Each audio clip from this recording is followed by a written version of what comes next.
Olá, bom dia todo mundo. Vamos continuar com as nossas viagens, no Viajando no Café. E hoje a nossa viagem será para Lisboa.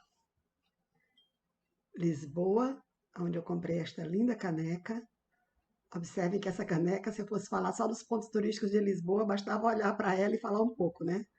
Que a gente vê a Torre de Belém, o Arco da Rua Augusta, o Padrão dos Descobrimentos, esse monumento. Ai, Deus, cadê? Estou errando aqui, apanhando. Padrão dos Descobrimentos, esse monumento aí que parece uma caravela, que eu adoro. A Catedral, que eles chamam Sé. E aqui o Mosteiro dos Jerônimos. Em frente ao mosteiro se vê o ônibus elétrico, é um bondinho que eles chamam simplesmente elétrico. São algumas imagens típicas que todo turista vai ver quando chega em Lisboa, né? Então, este aqui é o nosso meio de transporte de hoje. Eu tenho outras canecas de Lisboa, porque eu já estive lá 5 vezes. 5 vezes em Lisboa e só hoje, para fazer esta conversa aqui com vocês no Viajando no Café, eu descobri coisas interessantíssimas sobre a história da cidade. É isso que me faz assim continuar nesse Viajando no Café, que está me dando muito trabalho. São as descobertas que eu estou fazendo. Lisboa, todo mundo sabe, né? É a capital de Portugal. E Portugal também tem uma pequenina história. Hoje eu tenho que me policiar para esse vídeo não ficar longo demais, porque tem muita coisa para falar de Lisboa. A palavra Portugal é derivada da palavra latina portus cale. E a palavra cale, segundo os historiadores, vem da palavra grega calis, com K, porque os gregos estiveram também naquela região. Então, há milênios, eles começaram uma espécie de assentamento na foz do Rio Douro.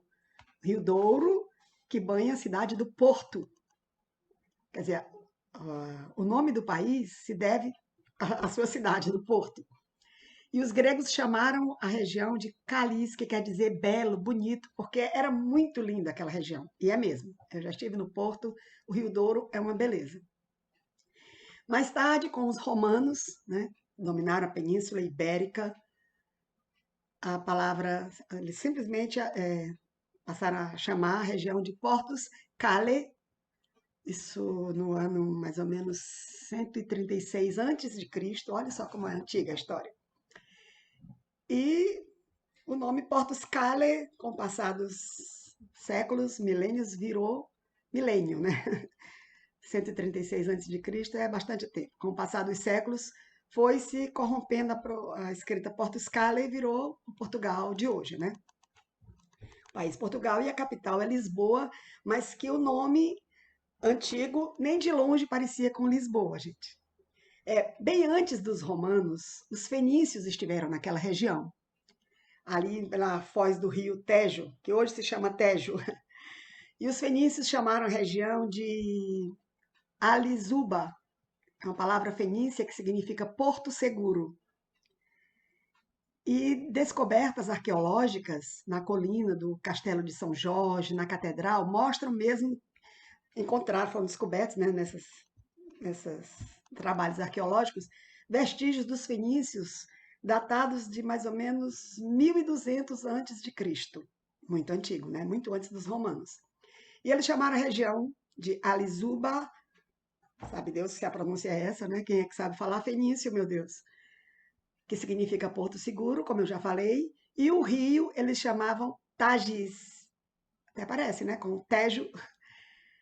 E Tages, na língua fenícia, significava boa pescaria. Acho muito legal essa história de dar nome às coisas com o significado que elas têm, né? Mas aí Lisboa, a região, né, de Alisúbor, foi invadida muitas vezes, né, por vários povos, e os romanos naturalmente estiveram por toda aquela região do mundo antigo, conquistaram tudo, e eles conquistaram, né, inclusive a Península Ibérica, que é composta pela atual Espanha e Portugal. E o nome que eles passaram a chamar a região foi de Olisipo. Olisipo, não sei o significado, na língua latina, Olisipo. Só que o grande ditador, que quase virou imperador, Júlio César, se chamava Caio Júlio César. Aí eu não sei falar latim, mas sei falar italiano, e italiano é muito irmão do latim. Esse Júlio é pronunciado Iulio, Iulius, que o J se pronunciava como I, né? Iulius.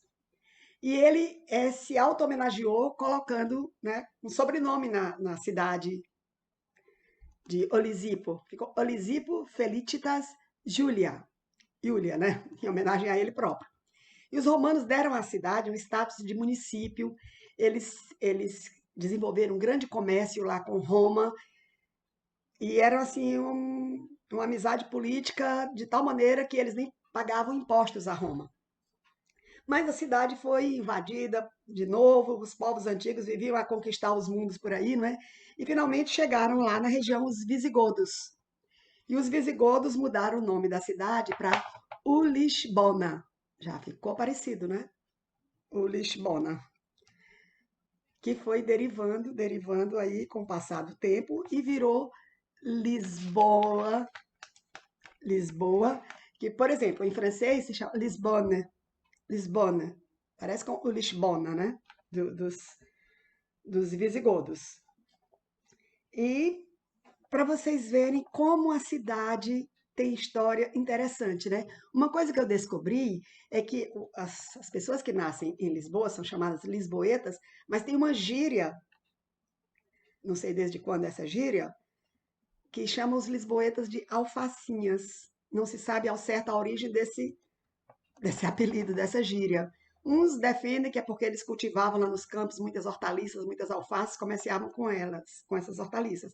Outros defendem que teve um tempo que a cidade viveu um cerco, né, nesses saques, nessas invasões, ela foi sitiada por um tempo e a única coisa que eles tinham para comer eram alfaces.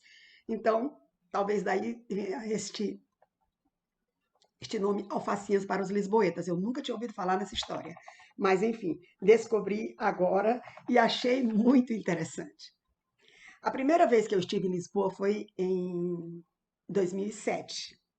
Eu estava indo para uma conferência no Marrocos, em Marrakech, e resolvi passar uns dias em Lisboa e conheci pela primeira vez a cidade. Foram poucos dias que eu passei lá, mas eu voltei depois em 2010. Uma coisa que me chamou a atenção quando eu voltei em 2010 é que quando eu estive em 2007, 3 anos antes apenas, o metrô de Lisboa ele tinha apenas 2 linhas. Eu voltei 3 anos depois, o metrô já tinha 4 linhas totalmente estabelecidas. Um metrô, apesar de pouco número de linhas ser pequeno, mas muito bem servida a cidade por esse metrô. E isso me chamou a atenção. Por que me chamou a atenção? Porque aqui em Fortaleza, o nosso metrô demorou 20 anos ou coisa parecida para finalmente começar a funcionar em caráter experimental. Ainda hoje não funciona aos sábados, aos feriados e domingos. Eu nunca vi um metrô que não funciona aos domingos. Enfim, me chamou a atenção por esta comparação, né? E realmente o metrô de Lisboa é muito interessante. Eu gosto muito. Das 5 vezes que eu estive lá, poucas vezes eu andei em outro tipo de transporte que não fosse o metrô. É verdade que tem alguns lugares que a gente não pode ir de metrô porque a linha não vai para lá. Mas é muito legal. Eu gosto muito, recomendo. E outra coisa interessante quando a gente vai para Lisboa, como quando a gente fez depois, a gente compra um cartão chamado Lisboa Card, que além de você ter, né, direito a passar no metrô com ele, você compra por determinado número de dias. Você também tem acesso livre aos monumentos, não precisa ficar naquela fila enorme esperando para comprar o ingresso, né? Isso aí é uma coisa boa. Então, em 2010, eu estive lá com a minha amiga Margarida, que estava indo comigo de novo nessa viagem, né? Quem assistiu ao café em Ljubljana, vê que ela foi comigo. Então, eu fui para a Europa, assim, algumas vezes, e fui levando ela comigo, ela que não conhecia a Europa. E, e fomos, né, conhecemos a cidade, andamos para todos aqueles pontos interessantes. E eu quero mostrar aqui a vocês algumas fotos da cidade. Por exemplo, uma coisa que me chamou a atenção lá, que esta foto. Nesta foto eu estou aqui em frente a uma fonte. Em Paris tem muitas dessas fontes. Lá são chamadas fontes Wallace, que foram doadas por um inglês chamado Wallace. Eu não sei a origem dessas aqui de Lisboa. São fontes de águas potáveis, gente. Você aqui com a sua garrafinha, seu copinho, você bebe água no meio da rua. Não, é uma tranquilidade. Essa fonte aqui fica na Praça do Rossio. A Praça do Rossio, oficialmente, é chamada de Praça Dom Pedro IV. Quem foi esse cidadão, Dom Pedro IV? Nada mais, nada menos do que o nosso Dom Pedro I, que lá é chamado Dom Pedro IV. Aqui ele foi o primeiro imperador do Brasil, lá ele foi o 28º rei de Portugal. E a praça se chama Praça do Rossio e é lindíssima, lindíssima. Tem umas construções lindas e, naturalmente, a estátua de Dom Pedro IV, o nosso Dom Pedro I, no centro da praça. É muito interessante. Outro lugar, e nós andamos pela cidade e nós pegamos o metrô e descemos, se eu não me engano, na estação da Baixa Chiado, e tem um restaurante lá chamado A Brasileira.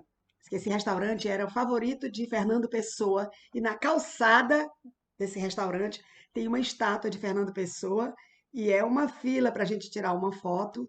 Olha aí, eu consegui tirar uma foto com Fernando Pessoa, aí estamos nós, né? Em tamanho natural a estátua dele, e aqui estamos nós tomando cafezinho com o Fernando Pessoa. Eu, particularmente, não voltei mais no restaurante A Brasileira. Não gostei, achei o atendimento muito grosseiro.